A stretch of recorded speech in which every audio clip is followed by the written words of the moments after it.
Hello, my name is Ruth Henderson, and we are here with the Chico, California Steak Life Sketches podcast. And today we're visiting with Gretchen Harrison. Welcome, Gretchen. Thank you. Thanks for taking the time to be with us today. Thank you. So let's start with tell us where you were born. All right. I was born in Lexington, Kentucky.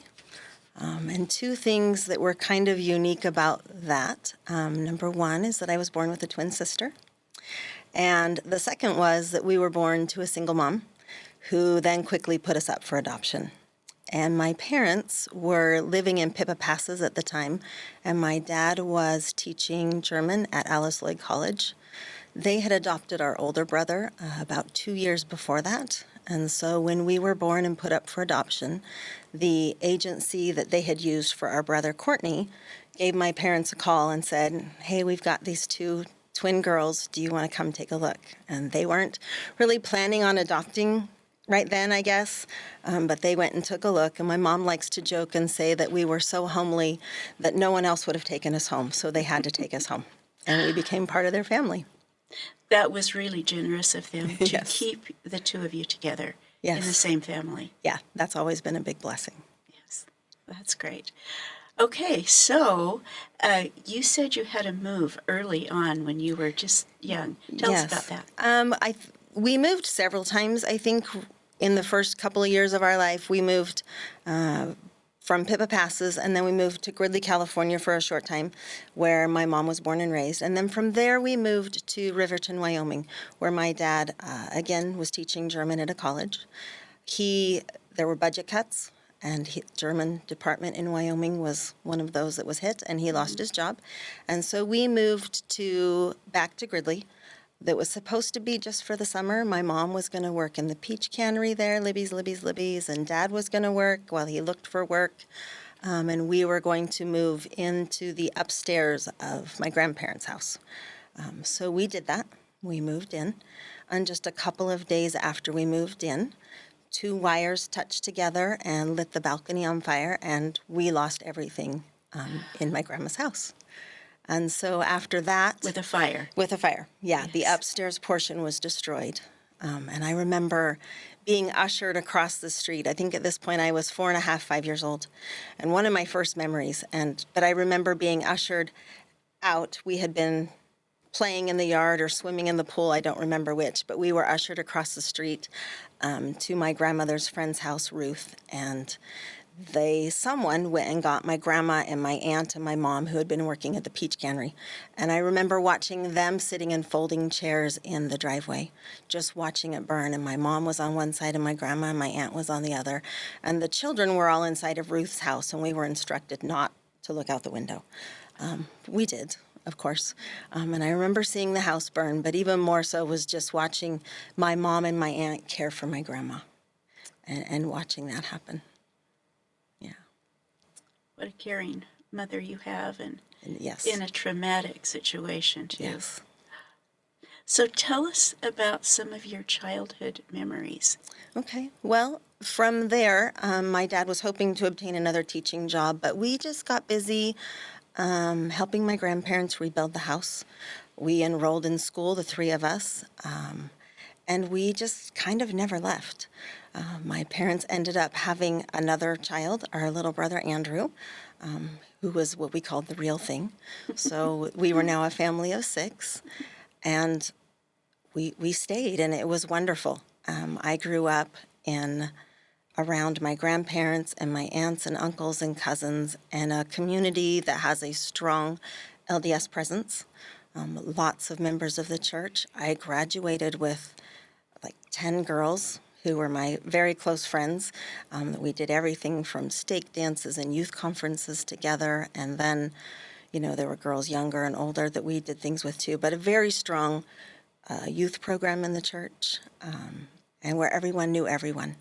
And it was just really fun. My family, I don't remember any really big vacations. We went to Disneyland once. We did go every summer and visit my dad's parents in Colorado.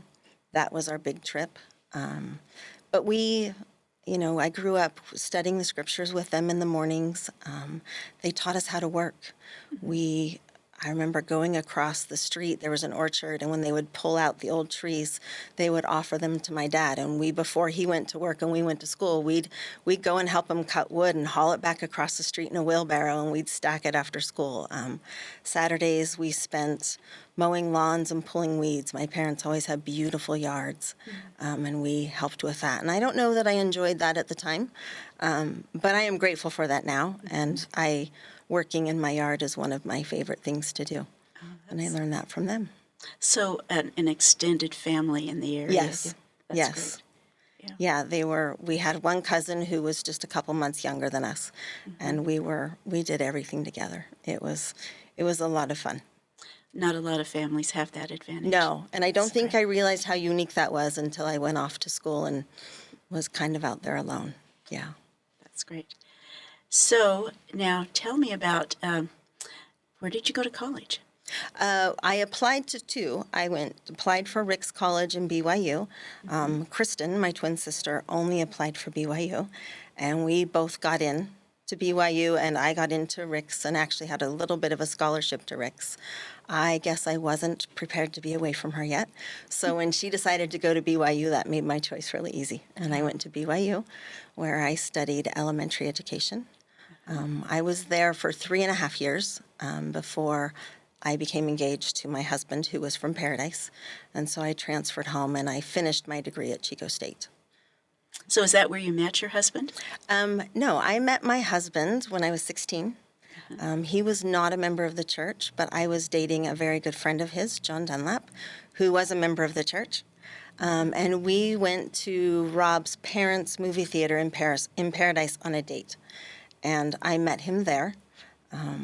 Because he wasn't a member of the church, we didn't run into each other, at church things like we did with other teenagers we knew. But I saw him at track meets and football games. He played football, where Gridley and Paradise were matched up. So I saw him a few times over the years, but we never really talked very much, or he was cool and I was not. So we didn't ever hang out or date or anything until I came home after my 3rd year at BYU. And John was home from his mission, and we'd remained really good friends. We're still really good friends with him and his wife, Chris, and then Rob and I. But he invited myself and my sister, Kristen, and a couple of our other friends that he was friends with up to Paradise for a birthday party for him. And so Rob was there, and we ended up running to Kmart with Rob to get a volleyball net. And Rob and I talked. We sat in the car and talked a little bit. And then eventually, John and Rob wanted to take out my twin sister and I, Kristen, just on a date, just casual. And because John had dated me in high school, he decided that he wanted to take Kristen, and Rob has been stuck with me forever. No, I'm not stuck with you. That's wonderful. Now, where were you married? We were married in the Oakland Temple. Uh-huh. Rob was not a member of the church when we began dating, but we began dating in June of 91. And when he would come to my parents' house, I think they realized that he was going to be around. So they set up the discussions, and he willingly took those. Rob's parents were very supportive, but he took the discussions at our house with some older sister missionaries, and he joined the church that August. And the next day, after his baptism, I headed back to BYU. And he came to visit at the end of September. We were engaged, but because he had just joined the church, we waited that whole year. I transferred home at Christmas to finish at Chico State, and then we were married the following September 4th. So we just celebrated our 32nd anniversary. Congratulations. Thank you. So now you have some children, too. Tell us do. briefly about We each do. of your We have children. 4 amazing children. Cole is 30 now, and he is married to Amber Utterback from the Corning Ward. They have one son, Rutledge, who is almost 2, very cute. Cassidy married Connor Atkin from Chico, and they live in Sugar City, Idaho, right out of Rexburg. They have 2 children. They have Sutter and Hadley, and they are just so fun. Braden, our third, he lives in Paradise still. He is working construction, working on getting his contractor's license. And then our youngest, Abby, was just married just a few weeks ago, end of August. And she's married to Jake Bell from Oregon, and they are back at school right now at Rexburg. She is studying special education and hoping to be a speech therapist, and he is studying marketing. You're blessed with a wonderful family. And they're amazing, yes.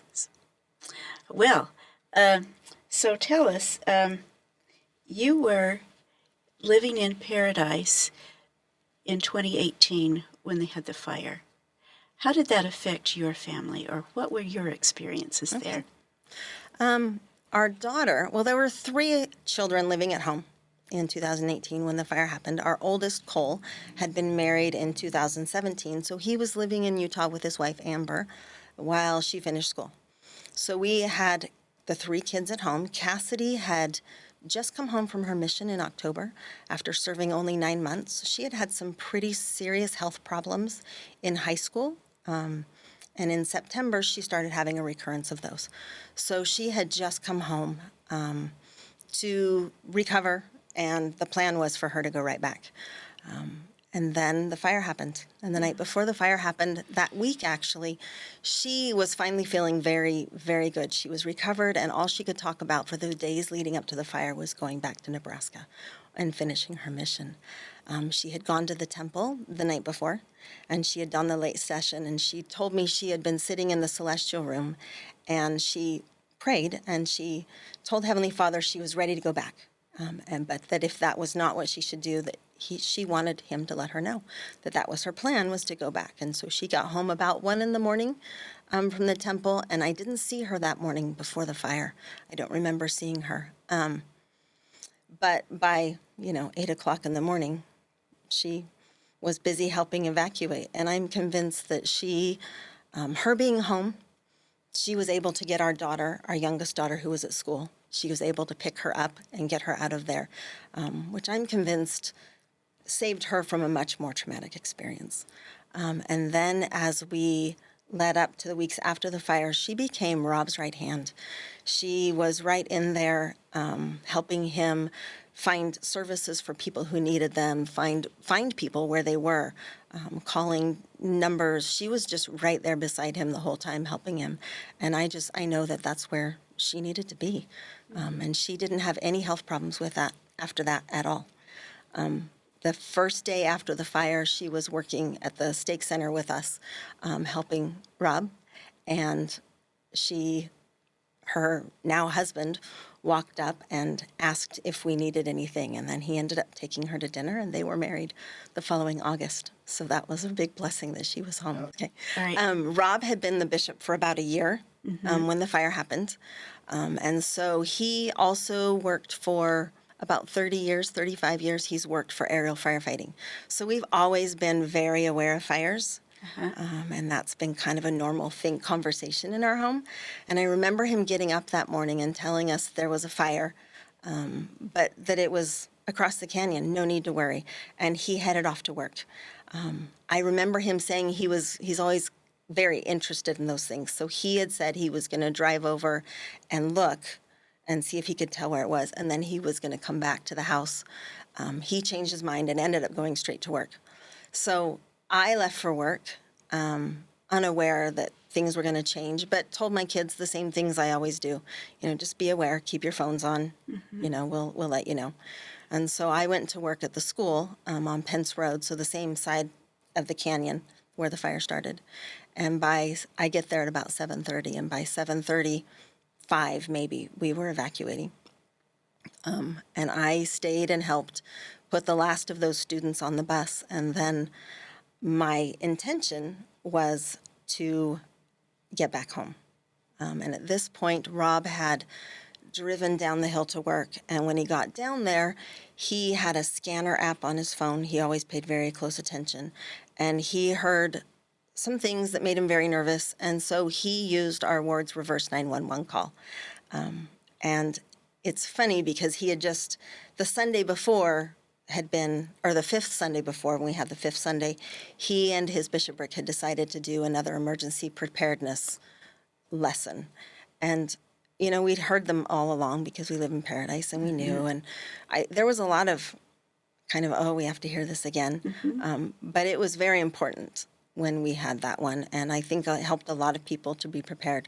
Several people came up afterwards and said, that they had their go bag ready because of that Sunday before, and they knew what to grab because of those reminders. Anyway, he activated that reverse 911 call about a half hour before the town of Paradise gave out the evacuation warnings. And there were several people who didn't get the town's evacuation warnings, but they did get those warnings from the ward's 911 system. So that was very helpful. He got home with our kids. Our kids all made it home. And they had about 15 minutes to gather a few things, and then they left together. We sent the kids to my parents' house in Gridley, and Rob headed to the stake center. I was stuck in it initially I started heading down Pence to go towards our house. My intention was that we would get home. I would get home and be with them and help them gather a few things.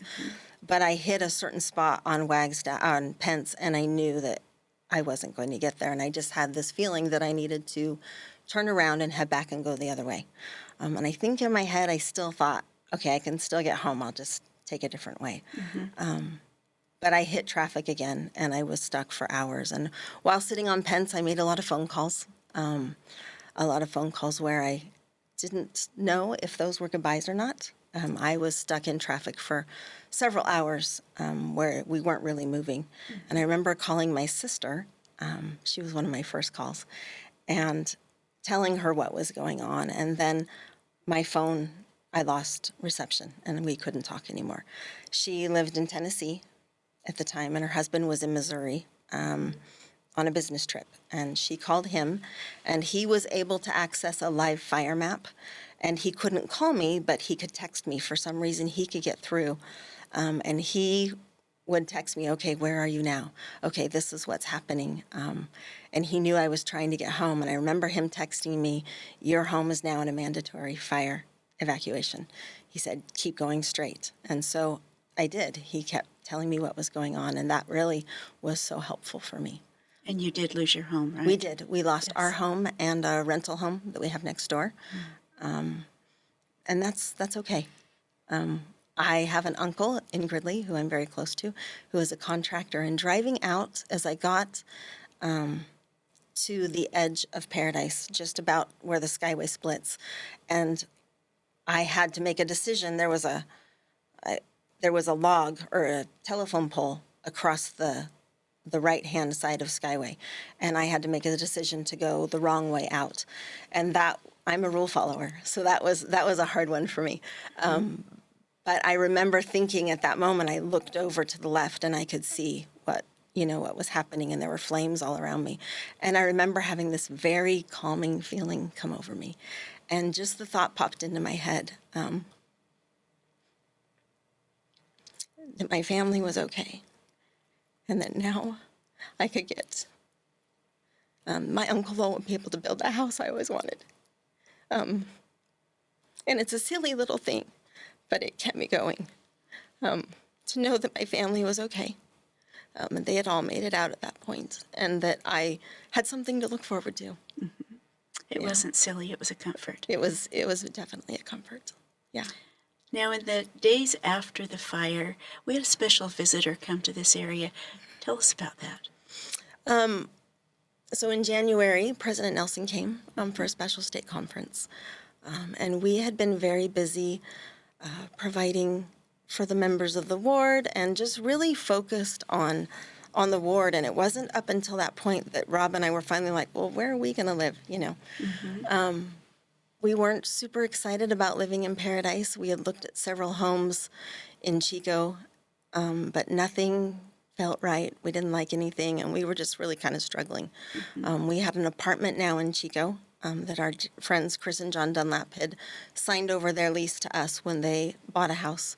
And then we had this visit from President Nelson, and we were fortunate enough that he came and visited with us, our family, with Elder and Sister Pearson on our property in Paradise. And up until that point, that property was just so ugly to me. And we lived there for 26 years, and I just couldn't see, anything ever being pretty again. And there was also a lot of change daily. I watched, as members of the ward, try to make it work and then have to move away. And that was really hard. And I just couldn't imagine being in paradise without my friends and what it would look like, and there were all these warnings about the water, and I couldn't imagine ever living there. But President Nelson came and he visited us on our property, and he visited with our children. And I remember Sister Nelson joked with the kids about having not made their beds before the prophet came to visit them. And just, it was just it was like we'd known them forever. And people will ask me all the time, what he said. And I'm always a little embarrassed that I don't remember anything specific that he said, but I remember how it felt. And I remember that we felt so much love and so much support. He thanked Rob for the work that he had done, for putting the members of the ward, helping them at a time when we needed help first, also. And it was just a very comforting feeling. It was a wonderful day. But it was at that point that I started to see the beauty around me. I'd lived there for 26 years and just never noticed the mountains or, the canyons or just even the shape of the mountains without the trees. And it started to become beautiful. And I remember driving up there and sitting in the driveway one day after work and just sitting there and realizing that now there was nowhere else that I could imagine being, and knowing that that's where we belonged. So we have rebuilt. It wasn't easy. It was very hard. But it's beautiful. Yeah, we love it. Thank you. Mm-hmm. Now, do you work? I do. I worked for the school district before the fire, and I still work for them. I am a librarian. The job has changed a little over the years with the lower enrollments and the budget cuts, and I do a lot of the office work now too. Mm-hmm. But I love working with the kids and being on campus and that position that I have there. That's great. Yeah. Okay, we've talked about a lot of things. Is there anything that we haven't talked about that you'd like to share, or a message for our viewers that you'd like to tell us? Yeah, I guess if I had to sum up my life in lessons that I've learned, I think the first lesson, of course, would be that my testimony is most important to me. But after that, family is everything. I have so much love and respect for my parents, for the lessons they taught me, for my grandparents, for the lessons of service and kindness and love, for my siblings just growing up and those memories that we share with them. And now, of course, my husband and our own children and our 3 grandchildren. There's nothing more important to me than my family. The third thing, I guess, would be that life is hard. There's always going to be challenges and trials, and we have a choice. You can really dwell on those negative parts of life and be miserable, or you can go out and serve others, and that will bring so much joy. But also, I don't believe you don't have to look very far to see the hand of the Lord. And to see those blessings in your life. We've had a lot of challenges in our 32 years of marriage. We've had a long unemployment where my husband worked in Canada for a while, my daughter's long-term illness in high school, and then the fires, and, just the challenges of raising children. And when I look back on those experiences, every single one, I can see the hand of the Lord in that, and I can see the blessings that came from those. And I'm just very grateful, even for the challenges. You're a perfect example of choosing happiness in life in spite of trials. Thank you. Thank you, Gretchen, for your time and willing to share and open your heart to us. And we appreciate it. Thank you for the opportunity.